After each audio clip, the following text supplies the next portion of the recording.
नमस्कार शिक्षार्थियों, एनआईओएस के कार्यक्रम में आप सभी का स्वागत है। मैं बालकृष्ण राय उच्चतर माध्यमिक स्तर पर हिंदी विषय पर आपसे बातचीत करने जा रहा हूं। पिछले कार्यक्रमों में हमने अलग अलग पाठों पर चर्चा की थी और आज हम दो पाठों पर चर्चा करेंगे, निराला और महादेवी। शिक्षार्थियों, यह जानना बहुत जरूरी है कि जब हम किसी रचनाकार के बारे में पढ़ने जा रहे हैं तो उनकी पृष्ठभूमि क्या है। पिछले कार्यक्रमों में भी हमने अलग अलग कालखंडों के रचनाकारों को पढ़ा। जहां तक निराला और महादेवी की बात है, ये दोनों छायावाद के स्तंभ माने जाते हैं। छायावाद के चार स्तंभ हैं, जयशंकर प्रसाद, सुमित्रा नंदन पंत, सूर्यकांत त्रिपाठी निराला और महादेवी वर्मा। इन रचनाकारों को समझने के पहले यह जानना बहुत जरूरी है कि ये छायावाद का जो काल था उसमें परिवेश क्या था और उस काल की मुख्य विशेषताएं क्या थीं। इस कालखंड को अगर माना जाए तो 1918 से 38 तक का मानते हैं और वह पराधीनता का काल था। अगर साहित्यिक दृष्टि से देखें तो महावीर प्रसाद द्विवेदी का द्विवेदी काल समाप्त हुआ था और बहुत से सामाजिक परिवर्तन, सांस्कृतिक परिवर्तन और साहित्यिक परिवर्तन हो रहे थे। द्वितीय विश्व युद्ध का काल था और उस समय दो महायुद्धों की वजह से निराशा का एक वातावरण था। अगर पश्चिमी काव्य रचना की बात करें तो वहाँ रोमांटिसिज्म का प्रभाव दिखाई देता है। उसका प्रभाव भी छायावाद पर स्पष्ट रूप से दिखाई देता है। तो कुल मिलाकर हम देखें तो उस समय अनेक प्रभाव चारों तरफ से रचनाकारों पे दिखाई दे रहे थे। छायावाद की अगर विशेषताओं को देखें तो इस कालखंड में आपको वैयक्तिकता का स्वरूप दिखाई देगा, अर्थात रचनाकार अपने सुख दुख को व्यक्त में आपको स्पष्ट रूप से, अभी हम पढ़ेंगे तो दिखाई देगा। प्रेम और सौंदर्य का चित्रण वहां आपको दिखाई दे, जो कि कविता हम पढ़ेंगे उसमें नजर आएगा। समाज की चिंता, समाज की समस्याओं का किसी न किसी रूप में प्रदर्शन आपको छायावाद में दिखाई देगा। और निराला की कविता हम पढ़ेंगे उसमें उसकी स्पष्ट छवि आपको दिखाई देगी। तो हम मुख्य रूप से निराला की दो कविताओं को पढ़ेंगे और महादेवी वर्मा की एक रचना को पढ़ेंगे। तो हम सबसे पहले सूर्यकांत त्रिपाठी निराला को देखते हैं, उनकी जीवनी को देखते हैं, उनके रचना कर्म को देखते हैं और उनकी कविताओं की व्याख्या को समझने की कोशिश करते हैं। वह तोड़ती पत्थर, यह कविता हम पढ़ेंगे और मौन दूसरी कविता है निराला जी की। तो सबसे पहले देख लेते हैं कि इनका उद्देश्य क्या है। पहला उद्देश्य है वह तोड़ती पत्थर कविता के आधार पर श्रमिक के कठोर जीवन पर टिप्पणी कर सकेंगे। दूसरा है शोषक और शोषित के जीवन की विषमताओं का विवेचन कर सकेंगे।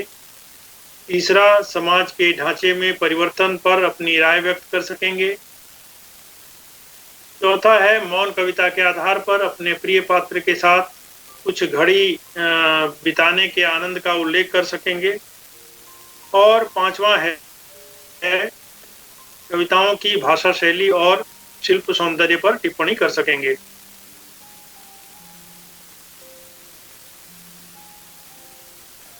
संक्षेप में के बारे में हमें जानना चाहिए कि यहाँ सन गलत है। उनका 1900 उनकी जन्म तिथि 1897 है और बंगाल के मेदिनीपुर जिले में उनका जन्म हुआ था। प्रारंभिक शिक्षा घर पे भी ही हुई थी और उनका पारिवारिक जीवन बहुत अच्छा नहीं था, पत्नी का निधन बहुत जल्दी हो गया था और परिवार में और भी बहुत सारे संकट थे। आर्थिक अभाव भी जीवन भर बना रहा। निराला को हम इसलिए याद करते हैं कि उन्होंने एक विशिष्ट शैली को जन्म दिया और मुक्त छंद के प्रणेता के रूप में भी उनको माना जाता है। वे संस्कृत, बंगला और अंग्रेजी भाषा के ज्ञाता थे। संगीत और दर्शन में भी उनकी रुचि थी। रूढ़ियों के विरोधी थे और प्रमुख रचनाएं उनकी परिमल, अनामिका, तुलसीदास, नए पत्ते, राम की शक्ति पूजा, गीतिका आदि हैं। 1961 में उनका निधन हुआ। इस कविता को हम विस्तार से जब पढ़ें तो सबसे पहले मुख्य बातों को जरूर समझ लेना चाहिए। कुछ प्रमुख बातों को आपके सामने रख रहा हूं। भाव पक्ष से संबंधित और कला पक्ष से संबंधित। भाव पक्ष के अंतर्गत इसमें सड़क पर गिट्टी तोड़ती मजदूरनी का दूसरी महत्वपूर्ण बात यह है कि एक और कठिनतम परिस्थितियों में काम करते श्रमिक का चित्रण है, तो दूसरी ओर सुविधा संपन्न लोगों का। उसके अलावा यह रचना प्रगतिवादी मानी जाती है क्योंकि इसमें सामान्य जन, शोषक और शोषित की बात की जा रही है। तो निराला मुख्यतः छायावादी रचनाकार हैं, लेकिन वह कई रचनाओं में प्रगतिवाद का भी एक स्वरूप प्रकट करते हैं। शोषक और शोषित समाज किस प्रकार से दो खंडों में विभाजित है उसका भी यहाँ पे आप चित्रण देखेंगे। मौन कविता में जीवन में मौन के महत्व को प्रतिपादित किया गया है और जीवन में सरलता जरूरी है, उस पर भी चर्चा की गई है। तो इस तरह से हमने देखा कि ये महत्वपूर्ण पक्ष हैं इस कविता के। शिल्प के आधार पे देखें तो मुक्त छंद है और खड़ी बोली हिंदी है और आप देखेंगे कि छोटे छोटे उसके जो वाक्यांश हैं वह महत्वपूर्ण है। तो आइए सबसे पहले हम कविता को पढ़ लेते हैं। वह तोड़ती पत्थर पहली कविता है। वह तोड़ती पत्थर, देखा उसे मैंने इलाहाबाद के पथ पर। वह तोड़ती पत्थर, कोई न छायादार पेड़ वह जिसके तले बैठी हुई स्वीकार। श्याम तन भर बंधा यौवन, नत नयन प्रिय कर्म रत मन। गुरु हथौड़ा हाथ करती बार बार प्रहार। सामने तरु मालिका अट्टालिका प्राकार। चढ़ रही थी धूप गर्मियों के दिन, दिवा का तमतमाता रूप। उठी झुलसाती हुई लू, हुई जो जलती हुई भूख। गर्द चिनगी छा गई, प्रायः हुई दोपहर।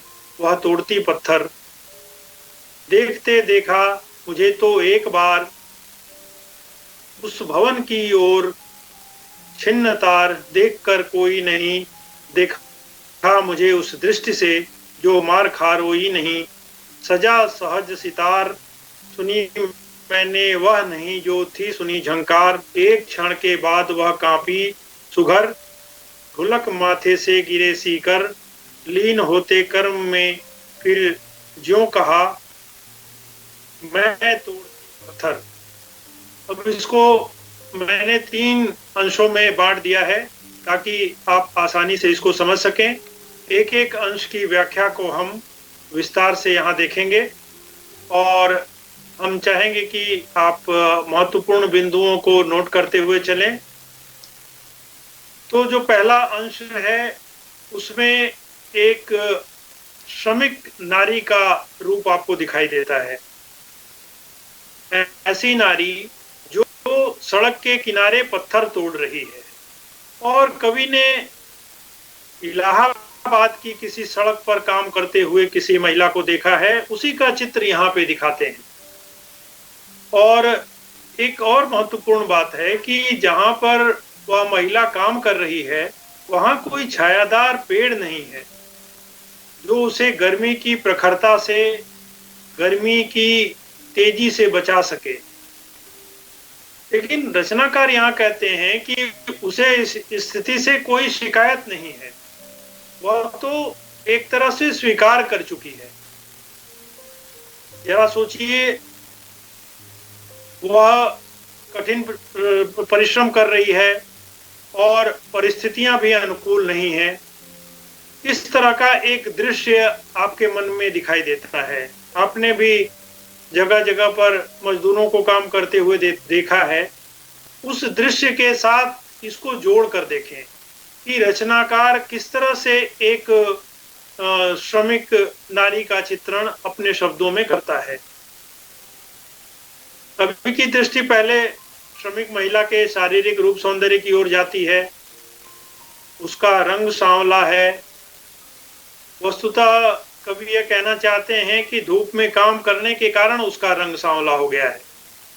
वह युवती है। निरंतर श्रम करने के कारण उसका शरीर भी सुगठित है, सुडौल है। उसकी झुकी आंखें प्यारी लग रही हैं। उसका मन भी पूरी तन्मयता से काम में लगा हुआ है। हाथ में वह भारी हथौड़ा लेकर बार बार पत्थरों पर चोट कर रही है, उन्हें तोड़ रही है। अब इसके बाद रचनाकार जब आगे बढ़ता है तो वह परिवेश की जो विरोधी स्थितियां हैं, अर्थात दो तरह की जो स्थितियां हैं, उसे हमारे समक्ष प्रस्तुत करता है। वह कहता है कि जहां एक ओर वह मजदूरनी गर्मी में छायाहीन वृक्ष के नीचे काम कर रही है, वहीं उसके एकदम सामने संपन्नता और सुख सुविधा संपन्न लोगों की अट्टालिकाएं खड़ी हुई हैं। वहां सुंदर सजावटी वृक्षों की पंक्तियां हैं, ऊंचे भवन हैं, चारों ओर सुंदर दीवारें हैं। वास्तव में कविता में संभ्रांत वर्ग का पूरा चित्रण है कि वह किस प्रकार से सुख सुविधाओं में, बड़े बड़े महलों में रहते हैं और आसपास की परिस्थितियों से वो बेखबर रहते हैं, अपने में सिमटे रहते हैं।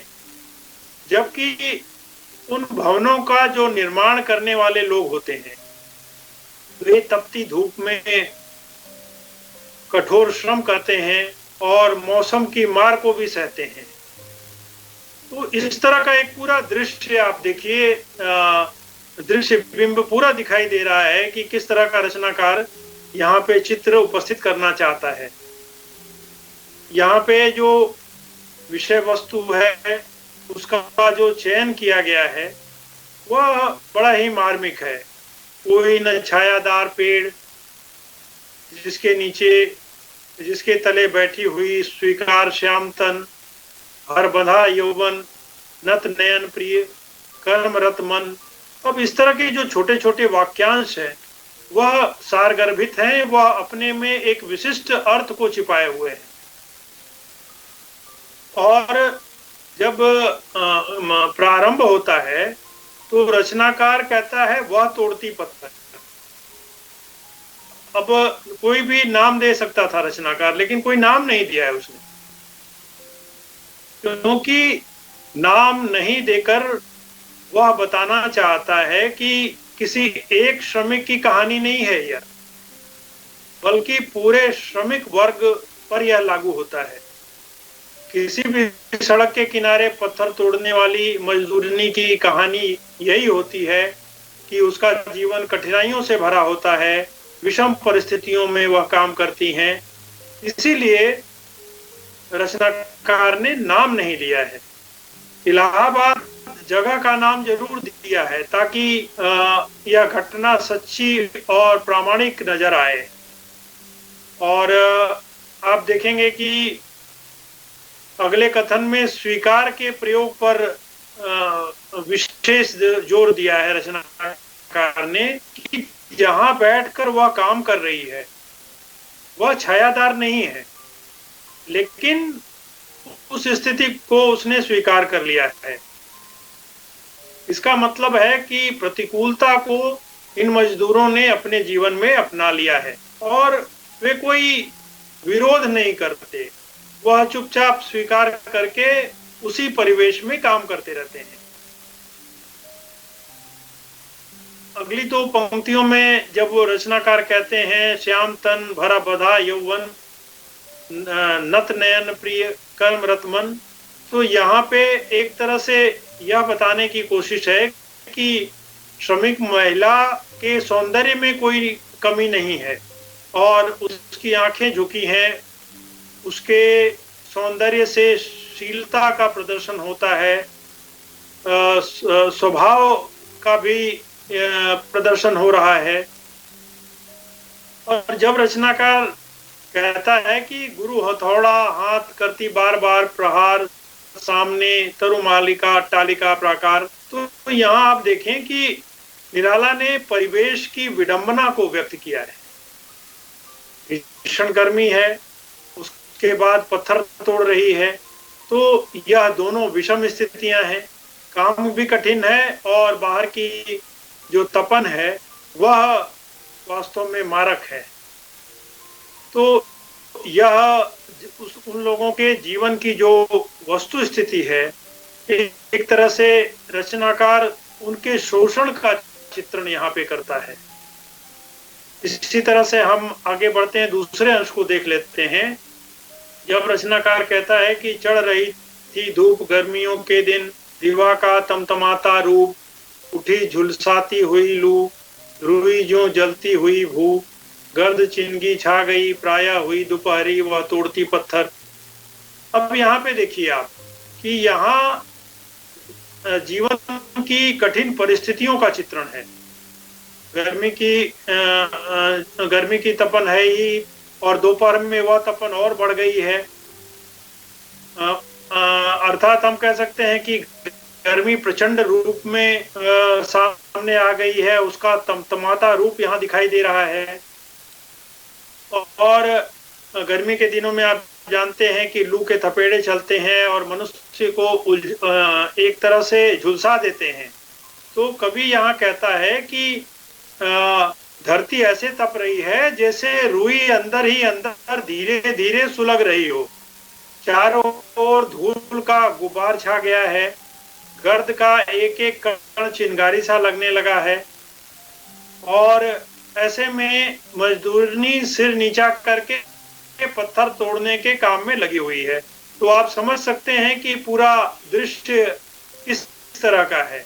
यहाँ जो शब्द चयन है, आप लोग जब प्रश्न लिखेंगे तो शब्दों की व्याख्या करें, शब्दों में विशिष्टता है। यहाँ चढ़ रही थी धूप, अब देखें कि धूप का धीरे धीरे चढ़ना अर्थात दोपहर हो रही थी।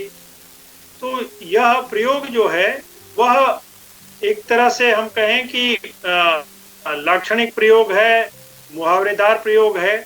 उसी तरह से रुई ज्यों जलती हुई भू, यहाँ उपमालंकार के माध्यम से रचनाकार रुई में लगी आग से तुलना कर रहा है।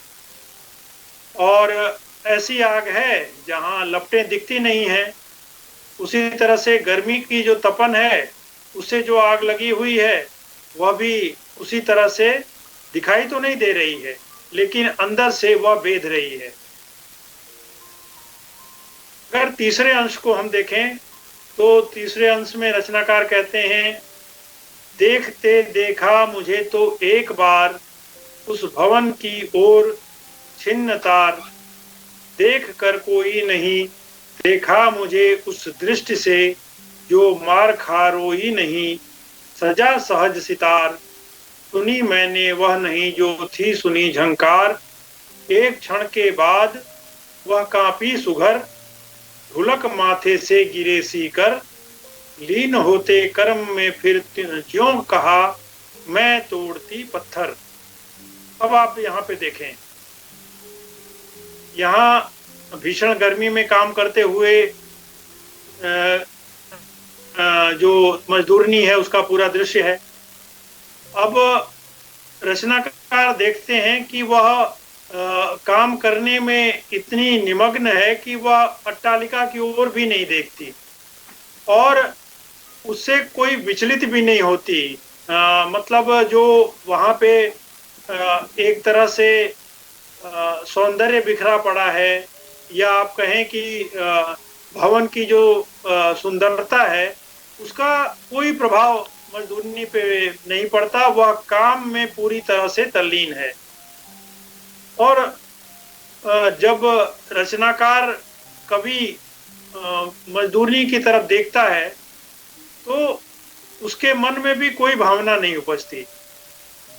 कवि को ऐसी दृष्टि से देखा जैसे लग रहा है कि वह कोई भाव उसके उस पे नहीं है, उसके चेहरे पे किसी तरह की अभिव्यक्ति नहीं है।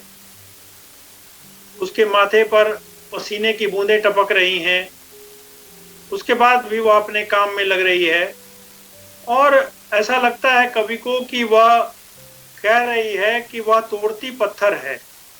अब यहाँ व्यंग्य है इस शब्द में कि मैं पत्थर जैसी हृदयहीन हूं और सामाजिक व्यवस्था को तोड़ना चाह रही हूं। इस तरह का भाव कवि को दिखाई देता है जब वह मजदूरनी को देखता है।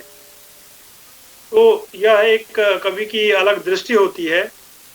इस पूरे प्रसंग में आपने देखा होगा कि कोई संवाद नहीं है यहाँ पे, लेकिन लगता है कि कवि और जो मजदूरनी है उसके बीच एक संवाद हो रहा है। केवल आंखों से ही भावों और विचारों का आदान प्रदान हो रहा है। कवि मजदूरनी को देखता है और वह उसके स्वाभिमान को देखता है, उसकी अपराजेय क्षमता को देखता है, लेकिन वह मौन है, वह कुछ कहती नहीं है। और मजदूरनी का जो टूटा हृदय है उसको रचनाकार छिन्न तार कहते हैं। और अंत में जैसा मैंने बताया कि वह कहती है कि मैं तोड़ती पत्थर, और उसका जो मर्म है वह यही है कि मैं वह में बदल जाता है। जो मजदूर सामान्य का नहीं विशेष का द्योतक है, यह ऐसा वर्ग है जो सामाजिक विषमताओं को झेल रहा है, जो असह्य पीड़ा को सह रहा है, और परोक्ष रूप से संवेदनहीन समाज की एक उपज है यह। और इस व्यवस्था को किसी न किसी रूप में वह तोड़ना चाहता है। तो इस तरह से आपने देखा कि यह जो पूरी कविता है, इसमें एक मजदूरनी के चित्र के माध्यम से रचनाकार ने कहीं न कहीं पूरे एक शोषक वर्ग के जीवन को यहाँ पे सामने रखा है। अब एक छोटी कविता मौन है, उसको देख लेते हैं। बैठ लें कुछ देर, आओ एक पथ के पथिक से, प्रिय अंत और अनंत के तम गहन जीवन घेर, मौन मधु हो जाए भाषा मूर्खता की याड़ में।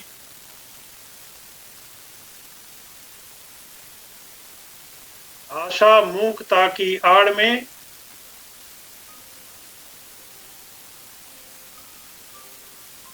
तो यहाँ यह मौन की जो बात कही जा रही है, इसकी कुछ पंक्तियां हैं। मन सरलता की बाढ़ में जल बिंदु सा बह जाए, सरल अति स्वच्छंद जीवन प्रात के लघुपात से, उत्थान पतनाघात से रह जाए चुप निर्द्वंद्व। तो आप देखें कि यह मौन की बात है। प्रेम में हम सामान्यतः सोचते हैं कि बातचीत होनी चाहिए, संवाद होना चाहिए, लेकिन नहीं, यहाँ रचनाकार कहता है कि मौन महत्वपूर्ण होता है। और यहाँ प्रेमी और प्रेमिका के रूप में या दो साथी के रूप में, किसी भी रूप में आप यहाँ अर्थ ले सकते हैं। दो पथिक के रूप में भी अर्थ ले सकते हैं। ऐसे पथिक जो जीवन यात्रा साथ साथ कर रहे हैं। और यहाँ पे रचनाकार कहता है कि हे प्रिय, आओ दोनों कुछ देर के लिए बैठ लें, जीवन तो निरंतर गतिशील है। उस गतिशीलता में कुछ पल बैठकर स्वयं को विराम दें। हम दोनों एक ही जीवन के प्रतीक हैं, अतः इस जीवन के क्षणिक और स्थायी कष्टों और अंधकारों को घेर कर कुछ देर बैठ लें। अब यहाँ देखिए, तम गहन जीवन घेर क्यों कहा है यहाँ? उसे घेर कर बैठने की चाह में जीवन यात्रा को याद करने की चाह छिपी हुई है। कवि चाहता है कि दोनों चुपचाप बैठे रहें और जीवन के गहरे अंधेरों को, असफलताओं को घेर लें, उन पर चुपचाप मनन करें। सामान्यतः आप देखते हैं कि प्रेम में हम अपने दुखों को दूसरों के सामने व्यक्त करते हैं, लेकिन रचनाकार कह रहा है नहीं, चुप रहें और मौन होकर अपनी बात कहें। आगे ने भी लिखा है, मौन भी अभिव्यंजना है। तो मौन मधु सा मीठा हो सकता है जब हम केवल एक दूसरे के इशारों को समझकर उसकी भावनाओं को समझ लेते हैं। यहाँ उदाहरण दिया गया है, उपमा दी गई है कि जैसे बूंदें नदी में चुपचाप बह जाती हैं, वैसे ही हमारा मन जीवन के विशाल प्रवाह में बूंदों सा चुपचाप बह जाए। हमारा जीवन कैसा हो? सरल और बंधनों से मुक्त हो। वह उत्थान और पतन की चोटों को सरलता से सह जाए और प्रातःकाल की वायु से छोटे छोटे पत्ते कभी ऊपर कभी नीचे होते रहते हैं और झोंकों को चुपचाप सहते रहते हैं, अर्थात हिलते डुलते रहते हैं। इसी तरह से हमारे जीवन के उतार चढ़ाव भी निर्द्वंद्व रहें, अर्थात तनाव से मुक्त रहें। अब यहाँ देखें कि दोनों स्थितियों में कैसे तुलना की गई है। हम निर्द्वंद्व कब रह सकते हैं?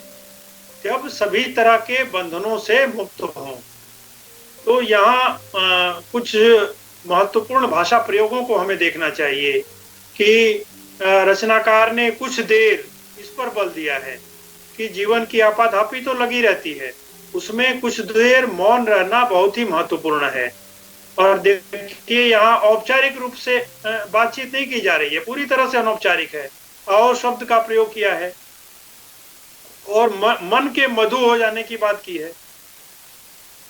सरलता की बाढ़, मन में कटुता नहीं होनी चाहिए, नहीं तो जीवन दुभर हो जाता है। तो इस तरह से उन्होंने सरल शब्दों में अपनी बात को रखा है। तो अगर हम भाव सौंदर्य की बात करें तो आपने देखा कि श्रमिक जीवन का चित्रण पहली कविता में था और दूसरी कविता में प्रेम में मौन का क्या महत्व है उसका यहाँ पे सुंदर चित्रण हुआ। शिल्प सौंदर्य के बारे में भी मैंने बहुत सी चर्चा की। यह मुक्त छंद की रचना है और इसमें शब्दों की कुशलता आपने देखी, किस तरह से छोटे छोटे वाक्यांशों के माध्यम से बड़ी बातों को कहने का रचनाकार ने प्रयास किया है। आपको कहीं कहीं कठिन शब्द यहाँ पे नजर आए होंगे। तत्सम शब्दों की चूंकि बहुलता है, छायावाद की एक विशेषता है कि उसमें भाषा को परिष्कृत किया गया। तरुमालिका, अट्टालिका, ऐसे ऐसे शब्दों का प्रयोग आप यहाँ पे देख रहे हैं। इसमें अगर सारांश आप कहें तो आप कह सकते हैं कि मजदूरनी के माध्यम से शोषक और शोषित समाज का चित्रण है और मौन कविता में प्रेमी युगल के मौन के महत्व का चित्रण है। तोड़ती पत्थर कविता में प्रतिकूल परिस्थितियों में भी मजदूर किस प्रकार अपनी मेहनत के बल पर जीवन में आगे बढ़ते हैं और व्यवस्था को बदलना भी चाहते हैं, ऐसा स्वर भी आपको सुनाई देता है। तो भाव और भाषा दोनों स्तर पर यह कविता महत्वपूर्ण है। प्रश्नों को देखें तो जो मैंने व्याख्या की उसी में से आप उत्तर दे सकते हैं। अगर आपसे पूछा जाता है कि वह तोड़ती पत्थर कविता का मुख्य प्रतिपाद्य क्या है, मुख्य वस्तु क्या है, या अगर पूछा जाए शोषक और शोषित जीवन का चित्रण किस रूप में हुआ है, या आपको मौन कविता के केंद्रीय भाव को पूछा जा सकता है। तो इस प्रकार से इसमें अलग अलग प्रश्न हो सकते हैं और आप इन प्रश्नों को आसानी से अगर आप अर्थ को समझते हैं तो उसको स्पष्ट कर सकते हैं। तो इस प्रकार से हमने इस कविता को संक्षेप में समझने की कोशिश की और आप इसका जाकर अध्ययन करेंगे और हम उम्मीद करते हैं कि इस कविता से आपको इस चर्चा से लाभ हुआ होगा। तो अभी एक अल्प विराम लेते हैं और उसके बाद हम दूसरी कविता पर बात करेंगे।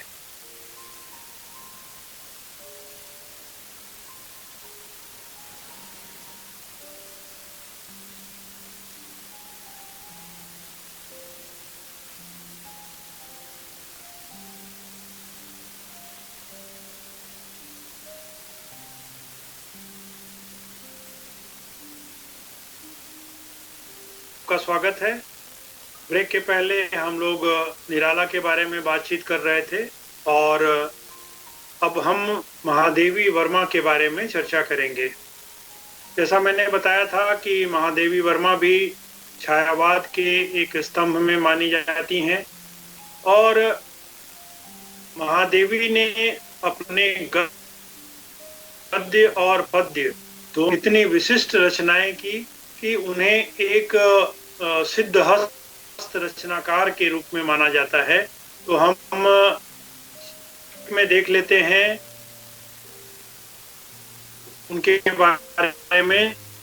महादेवी का जन्म में हुआ था उत्तर प्रदेश के फर्रुखाबाद में। प्रारंभिक शिक्षा इंदौर में हुई थी और उच्च शिक्षा इलाहाबाद में हुई। इलाहाबाद उनकी कर्म भूमि भी रही। वे आजीवन महिला विद्यापीठ की कुलपति रही। वे छायावाद की मानी जाती हैं जैसा मैंने बताया।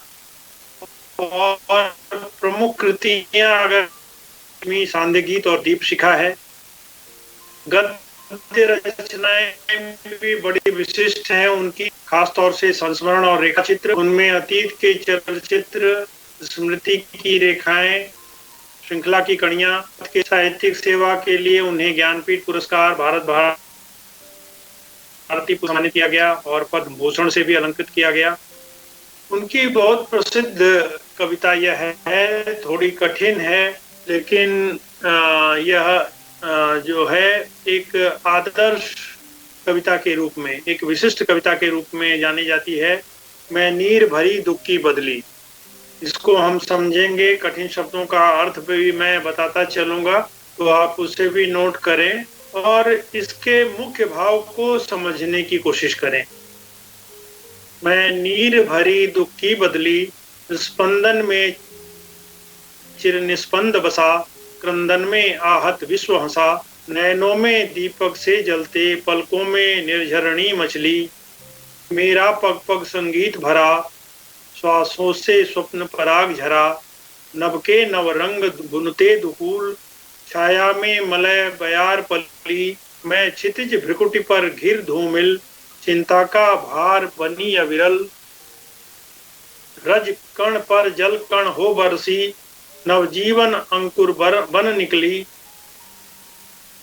पथ को न मलिन करता आना, पद छिन्न न दे जाता जाना, सुध मेरे आगम की जग में, सुख की सिहरन हो अंत खिली, विस्तृत का कोई कोना, मेरा न कभी अपना होना, परिचय इतना इतिहास यही, उमड़ी कल थी मिट आज चली। अब हम उद्देश्य को देख लेते हैं। इस कविता का मुख्य उद्देश्य आप स्पष्ट कर सकेंगे। कविता के आधार पर नारी के जीवन की तुलना एक बदली से कर कवित्री की संवेदना को स्पष्ट रूप से व्यक्त कर सकेंगे और छायावाद की विशेषताओं की पहचान भी कर सकेंगे और शिल्प सौंदर्य का उल्लेख भी कर सकेंगे। तो इसे छोटे छोटे अंशों में मैंने एक एक अंश को हम समझने की कोशिश करते हैं। पहले अंश को हम देख लेते हैं। इसमें अंश को समझने के पहले मैं कुछ महत्वपूर्ण बातें शुरू में बताना चाहूंगा कि यह कविता दो अर्थों को लेकर चलती है। आपको दुविधा ना हो इसलिए यह बात जरूर समझ लें कि एक तो जलपूर्ण उमड़ते घुमड़ते हुए बादल के अर्थ में, और दूसरा विरह वेदना के अर्थ में। और जीवन की तुलना बदली से करते हुए विरह वेदना की अभिव्यक्ति की गई है। इसके अलावा आपको यहाँ एक करुणा का स्वर मिलेगा। महादेवी के जीवन का जो दुख था, कहा जाता है कि वह यहाँ पे एक कहीं कहीं आपको निराशावादी दृष्टि भी दिखाई देगी इस कविता में, और जीवन के प्रति अनास्था। कहती इतना संसार है, कहीं कोई स्थान नहीं है, तो एक जो है अनास्था का स्वर भी आपको यहाँ पे दिखाई देगा।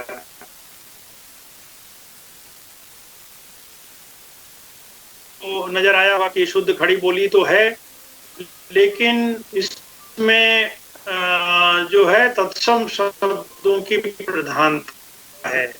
गीतात्मकता आएगी और अनेक अलंकार आपको रूपक, उपमा, अनुप्रास हर जगह आपको दिखाई देंगे। तो एक अंश को पहले हम देखते हैं। मैं नीर भरी दुख की बदली स्पंदन में, निस्पंद बसा कंदन में, आहत विश्व हंसा। इसके अर्थ को पहले समझ लें हम। तो कठिन शब्दों के अर्थ मैं बताऊंगा। स्पंदन का अर्थ है हलचल, और चिर निस्पंद का अर्थ है स्थिरता।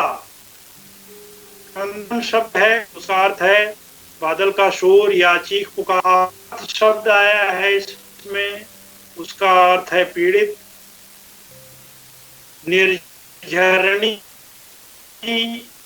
अब आप यहाँ पे देखें कि यहाँ पहली पंक्ति में आपके मन में भी होगा, मैं समझ लेने के बाद कविता सरल हो जाएगी समझनी। तो पहला अर्थ तो यह है कि बदली अपना परिचय दे रही है और वह नीर भरी है, क्योंकि वह। दूसरा अर्थ जो है वह में भी हो सकता है। तो इस प्रकार जैसा मैंने कहा कि दो अर्थ को आप साथ साथ समझते चलें।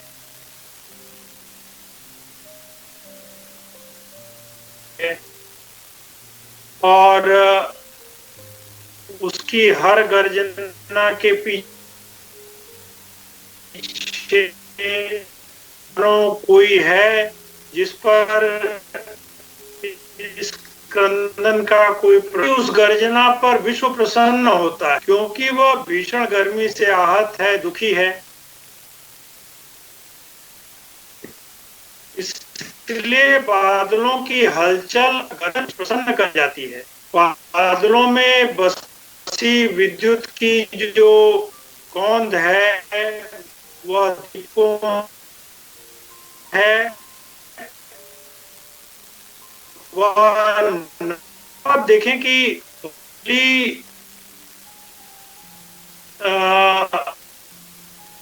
इसलिए दुखी है कि सभी लोगों को गर्मी से राहत मिल रही है। यह तो बदली के अर्थ में यह इसका भाव हम ले सकते हैं कि उसके स्पंदन में वह चिर निस्पंदन बसा है, जो और ऐसा प्रतीत होता है कि यह किसी नारी के जीवन की पीड़ा नहीं है, बल्कि कोई जोर जोर से हंस रहा है। है। इसके बाद कवि कहते हैं कि कवित्री का मत है कि विरहिणी की आंखों में दीपक से जलते रहते हैं। अब ये दीपक विरहाग्नि के भी हो सकते हैं और आशा के भी हो सकते, को आतुर है। वह अपनी विरह वेदना को आंसुओं के रूप में प्रवाहित करना चाहती है। तो बदली के क्रियाकलाप हैं वही यहाँ से भरी रहती है। उसी प्रकार जो विरहिणी नायिका स्त्री है उसकी आंखें भी अश्रु से भरी रहती हैं। तुलना करते हुए हम कविता को समझ सकते हैं।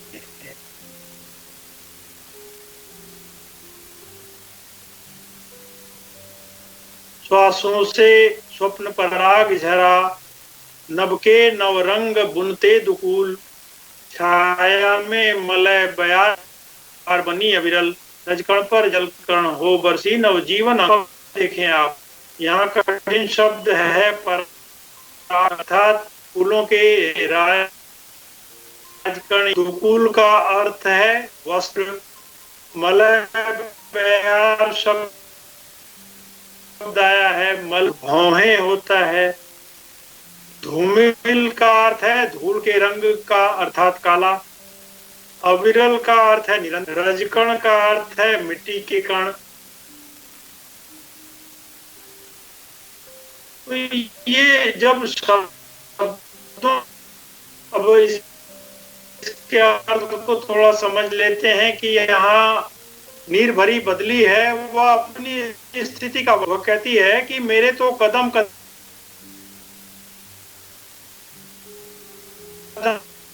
पर, और उसके आने से मानव जगत और पशु जगत में जो हलचल हो रही है, जो प्रसन्नता हो रही है, उसी से लगता है कि चारों तरफ संगीत फैल गया है। बादलों के उमड़ने के साथ चलने वाली हवा उसकी सांसें हैं जिनसे पराग झरता है। उसे क्योंकि बादलों के साथ लोगों के स्वप्न भी जुड़े होते हैं, उनके घुमड़ने पर मानो वही स्वप्नों से पराग झरता है। फिर कवित्री कहती हैं कि नवरंगों से युक्त इंद्रधनुषी आभा मानो बादलों के रंग भरे। अब कवित्री के चिंतन को आप देखिए या उनकी काल्पनिकता को देखिए। बादलों की छाया में जब बादल घुमड़ते हैं तो शीतल हवा बहने लगती है। इस कवित्री मलय पर्वत से आने वाली शीतल मंद और सुगंधित वायु के समान प्रतीत हो। धुएं जैसे बादल जब क्षितिज पर छाते, चिंता का भार बढ़ गया है। अब यहाँ देखिए, आपको मूर्त की तुलना अमूर्त से करती हैं कवित्री। मूर्त बादलों की तुलना अमूर्त चिंता के भार से की गई है। तो इस तरह की बहुत सारी कल्पनाएं आपको यहाँ दिखाई देती हैं। ऐसी बदली जब रजकण अर्थात मिट्टी पर बरसती है तो परिणाम क्या होता है? चारों ओर नवजीवन के अंकुर फूट जाते हैं। जो बीज मिट्टी में दबे हुए बूंदों के स्पर्श से अंकुरित होने लगते हैं। तो यह अंकुरण क्या है? यह नव जीवन का प्रस्फुटन का यह कहना भी उचित है कि वही। अब आप देखें कि ये जो पंक्तियां हैं वह बादलों के घुमड़ बरसने और अंकुरण का कारण बनने की पूरी प्रक्रिया को चरितार्थ करती हैं। सारे क्रियाकलाप आपको यहाँ पे दिखाई दे रहे हैं। अगर नायिका के विरहिणी के पक्ष में अर्थ देखें तो विरहिणी रूप का और उसकी सुगंधित सांसें उसकी कामनाओं की सूचक, उसके रंगीन वस्त्रों में इंद्रधनुषी आभा है, और वह जहां निकल जाती है वहीं सुगंध बिखेर बाहर चलने लगती है कि प्रिय से मिलन होगा या नहीं होगा। और जब उससे भार सहन नहीं होता है तो उसकी आंखें उसे लगता है कि क्षण भर को शांति और जीवन के अंकुर फूट पड़े। आंसू बरसाकर जो विरहिणी है मानो संसार को अपनी वेदना प्रकट करना चाहती है, नया जीवन प्रदान करना चाहती है। तो इस तरह से एक पूरा स्वरूप यहाँ पे दिखाई देगा। अंतिम अंश को देख लेते हैं। पथ को न मलिन करता आना, पद चिन्ह न दे जाता जाना, सुध मेरे आगम की जग में सुख की सेहरन हो अंत खिली, विस्तृत नभ का कोई कोना, मेरा न कभी अपना होना, परिचय इतना इतिहास यही, उमड़ी कल थी मिट आज चली। यहाँ आपको मलिन शब्द आया है, उसका अर्थ है गंदा। आगम का अर्थ है आना या सिहरन शब्द है, उसका अर्थ है पुलक या कंपकपी। नभ शब्द आया है, उसका अर्थ है आकाश। पहले आपने बदली के उमड़ने घुमड़ने और बरस चर्चा देखी। अब बरसने के बाद जो उसका प्रभाव है वह यहाँ पे दिखाई देता है। बदली कहती है कि न तो मेरे आगमन से मार्ग गंदा होता है, न चले जाने के बाद कोई पद चिन्ह शेष रह जाता है, अर्थात तो उसकी कोई पहचान नहीं रहती है। और आकाश मार्ग में भी सब कुछ आकाश साफ हो जाता है, चूंकि बादल चले जाते हैं। तो केवल स्मृतियां या वो भी किस तरह की हैं वह स्पष्ट नहीं होती हैं। वह सुख भरी हैं या उसमें दुखों का प्रकटीकरण है, यह पता नहीं लगता है। यही जो नवजीवन है बादलों के माध्यम से पैदा होता है, वह खलिहानों में हरियाली के रूप में दिखाई पड़ता है और वह एक तरह से सुख की अनुभूति कराता है। अन्यथा बादल तो चले जाते हैं और यहाँ पे कहते हैं कि इतने बड़े आकाश में उनका कोई घर नहीं है, अर्थात कोई भी कोना उनका अपना नहीं है। ये जो पंक्ति है मेरा न कभी अपना होना, इसमें एक महत्वपूर्ण संदेश कि मेरे भाग्य में यह बदा नहीं है कि मेरा कोई कोना अपना नहीं है। बादल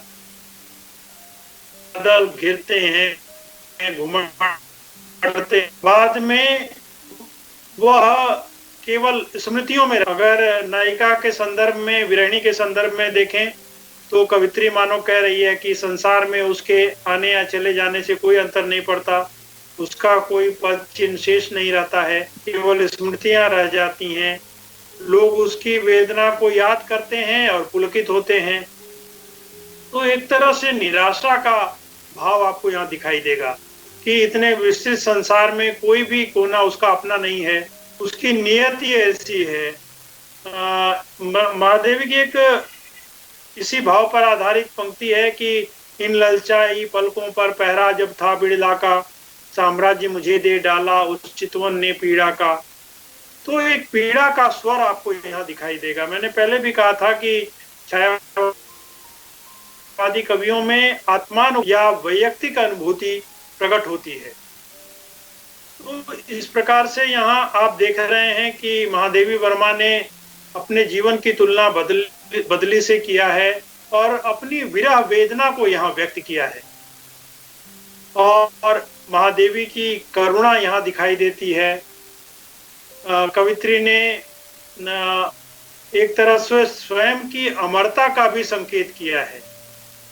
निराशावादी दृष्टिकोण भी तो है, जीवन के प्रति अनास्था भी है, लेकिन मानव जीवन की वास्तविक स्थिति का चित्रण यहाँ पे दिखाई देता है।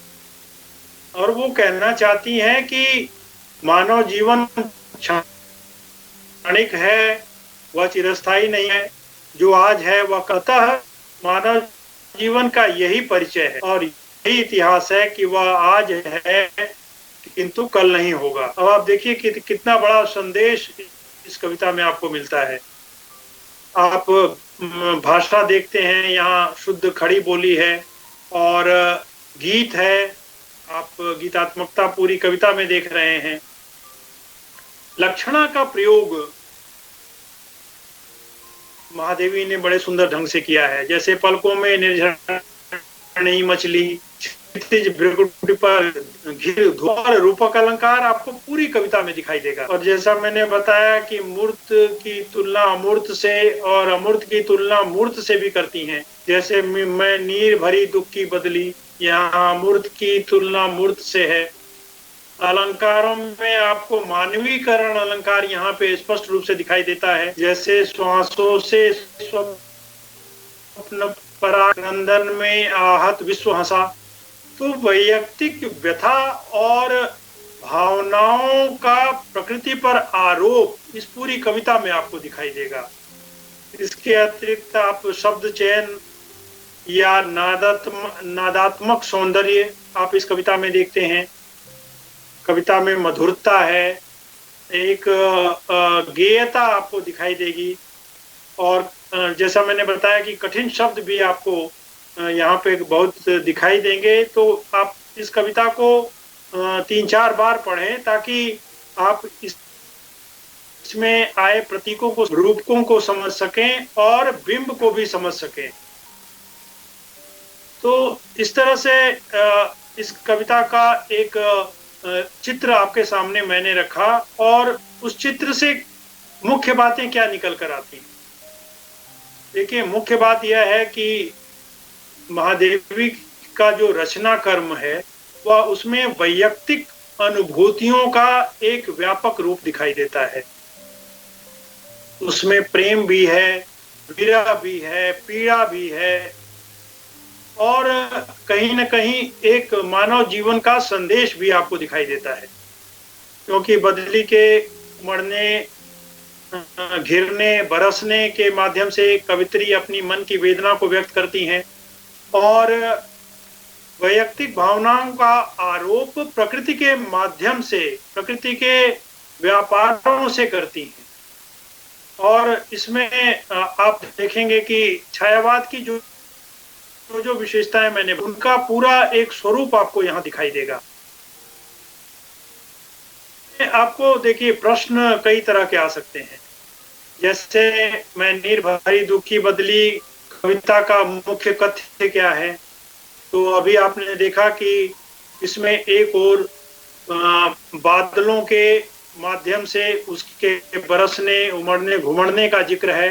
तो दूसरी ओर नारी जीवन की वेदना, करुणा का भी चित्रण है। तो आप इन दोनों को अपने उत्तर में प्रस्तुत करें और बताएं कि यह कविता दो समानांतर अर्थों को साथ लेकर चलती है। अगर प्रश्न आपसे पूछा जाए कि परिचय इतना, इतिहास यही से कवित्री का क्या तात्पर्य है, तो आप बता सकते हैं कि यहाँ मानव जीवन की एक सच्चाई की ओर संकेत दिया गया है कि मानव जीवन क्षणभंगुर है और आज जो है वह कल नहीं रहेगा, वह इतिहास बन जाएगा। तो यहाँ पे उसका पूरा एक स्वरूप, एक चित्र स्पष्ट होता है। और अगर आपसे पूछा जाता है कि महादेवी के काव्य में छायावादी काव्य के लक्षण को स्पष्ट कीजिए, तो आप इसमें प्रेम के भाव को, सौंदर्य के भाव को, प्रकृति चित्रण को, सबको बता सकते हैं। उसके अलावा आपको सप्रसंग व्याख्या भी आ सकती है, काव्य सौंदर्य आ सकता है। तो जो मैंने व्याख्या समझाई है, आप वह व्याख्या आपको विस्तार से समझानी होगी। तो इस तरह से हमने शिक्षार्थियों आज 2 पाठों पर विस्तार से चर्चा की। निराला की कविता पर हमने चर्चा की, वह तोड़ती पत्थर और मौन के बारे में, और महादेवी की कविता मैं नीर भरी दुख की बदली। इन कविताओं को आप फिर से देखें और आपकी अध्ययन सामग्री में विस्तार से वर्णन किया गया है, उसे समझने की कोशिश करें और आज की चर्चा में जिन बातों को बताया गया है उसके संदर्भ में उसको देखें तो निश्चित रूप से लाभ होगा। तो मुझे लगता है कि आज की चर्चा से आपने फायदा उठाया होगा। इसी तरह से हम अलग-अलग पाठों पर आपसे चर्चा करेंगे। आज के लिए बस इतना ही। बहुत-बहुत धन्यवाद। Thank you sir. धन्यवाद।